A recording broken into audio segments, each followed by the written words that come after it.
Almerabantsika tsirairay avy indray amin'ity sabata fa 5 volana novambra ity. Aoka ho fifaliana mandrakariva no andraisanao ny ten'Andriamanitra mba hitondra hery ho anao ny fanavozana an'izany ary inoko fa tsy fotoana very tokoa satria manatrika ny fotoana rehetra izay ataontsika Andriamanitra. Lohan'ny dirantsika ny amin'ny mofinainan'io dia hivavaka isika. Tompo Andriamanitra io mbola velom-pisaorana anao izahay fa mbola nomenao indray fofinaina mahavelona fa anay mandinika ny teninao. Tompo, betsaka ny tsy fahamendrehanay mandeha amin'ny fisainanay, mandeha amin'ny herim-po fotsiny, angataka aminao mba hamindra fo aminay. Tsy ary tomombana avokoa izay rehetra ataonay, izany indrindra no hitalaonay anao mba ianao mihitsy no hitarika ny fiainanay tsirairay avy. Andray ny teninao izay ankehitriny, mangataka aminao mba ho tany lonaka tokoa ny fonay, anjaka ny fanahinao. Anaran'i Jesosy, amen. Lohateny mofinainantsika androany dia manao hoe malala indrindra. Malala indrindra. Nalaina amin'ny Zakaria 2:2 manao hoe fa izay mikasika anareo dia mikasika ny anak'Andriamasony. Amen. Ny fahatsapana, ny fanatsian'Andriamanitra rery ihany no afaka androaka ny tahotry ny zazakanosa sy hanala ihany koa ny vesatra araka izany eo amin'ny fiainany. Saika ho raiketina ho an-tsaina ilay hiteny manao hoe ny anjelin'i Jehova mitoby manodidina an'izay matahotra azy ka mamonjy azy.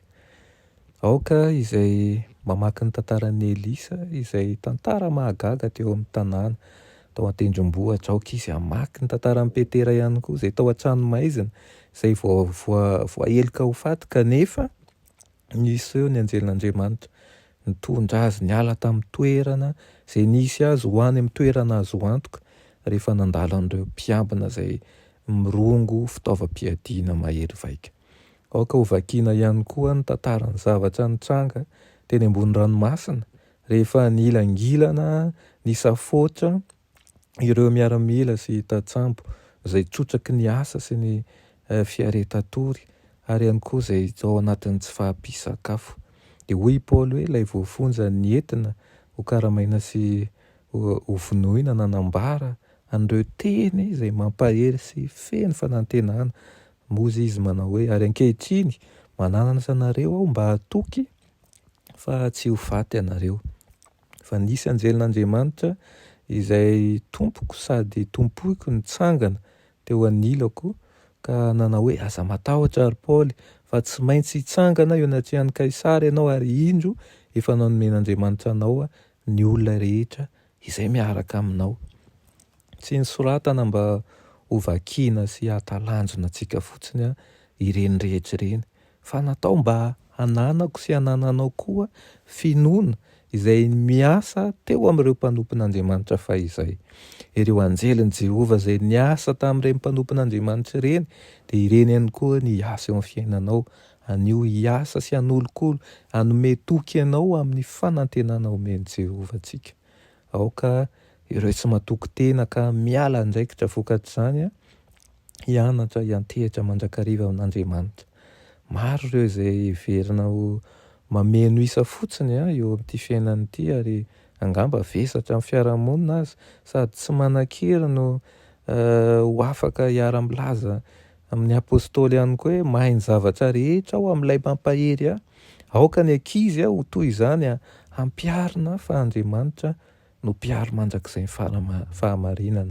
Hevitra sy mikarakara fantatra an'ireo izay notiaviny sy namoizana an'ilay malala indrindra izy ho famonjena azy ireo. Izy no hifandahatra amin'ny mpanao ratsy.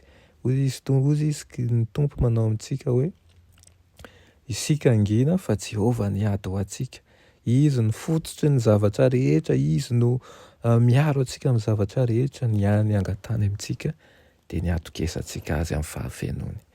Dia mba ao aminao tokoa izany teny izany amin'ity maraina ity, alao hery fa ny anjelin'i Jehova tokoa dia mitoby manodidina anao ary aza matahotra fa ny pombantsika dia mahery sy maro noho ny mipomba azy ireo. Amen.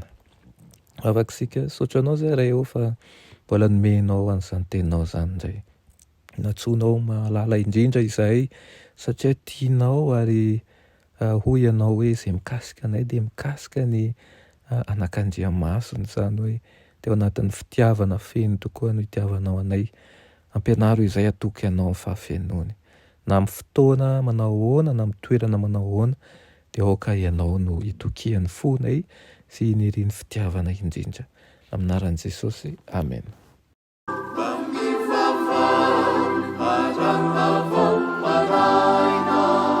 Sabata.